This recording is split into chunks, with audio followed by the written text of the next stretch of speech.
Pirated SPG. Striktong patnubay at gabay ng magulang ang kailangan. Maaaring may masiselang tema, lengguwahe, karahasan, sexual, horror o droga na hindi angkop sa mga bata.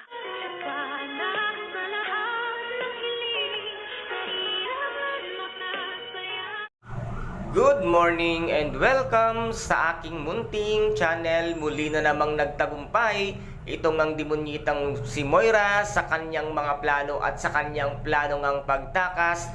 At ngayon ay muli na naman siyang makakapaghasik ng kasamaan dito nga sa mga taong nagpahuli at nagpadampot sa kanya para nga sana maikulong na ang demonyitang si Moira. At dumating na nga itong si Doc RJ Tanyag sa presinto na kung saan nga ay naghihintay itong si Miss Lynette Santos para nga sa update kung ano na ang nangyari sa paghuli nga nila kay demonyitang si Moira. Ngunit bad news nga ang balita nitong si Doc RJ at sinabi nga niya na nakatakas na namang muli ang demonyitang si Moira at ngayon daw ay gumagawa na sila ng paraan para nga mahuli kung saan nga ito ngayon nagtatagong muli at kung sino ang mga taong nasa likod nga sa pagtulong sa demonyitang si Moira. At sumagot nga itong si Josa na sinabi nga niya dito na ang galing naman talaga at nahuli na nga ng pulis ay nakatakas pa at meron nga daw itong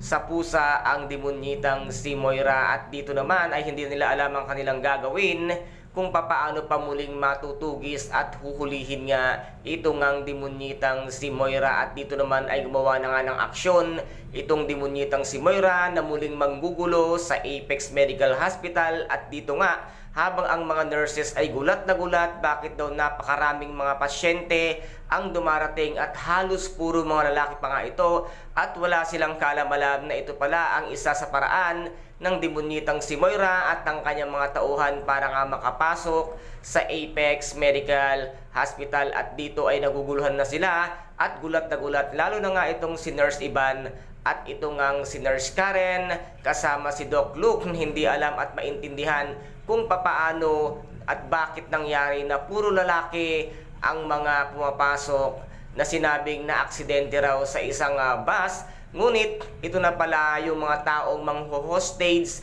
sa kanilang lahat na magkakaroon na ng isang malaking kaguluhan nga dito sa Apex Medical Hospital na kakagawan ng demonyitang si Moira. Kaya guys, ito po ang ating pakaabangan sa nalalapit na pagtatapos ng abot kamay na pangarap. At kung nagustuhan po ninyo ang aking videos for today, paki-subscribe na lamang po ng aking channel, paki-like and share para maging update kayo sa lahat ng gagawin kong videos. Maraming salamat po. Ingat, God bless and bye-bye!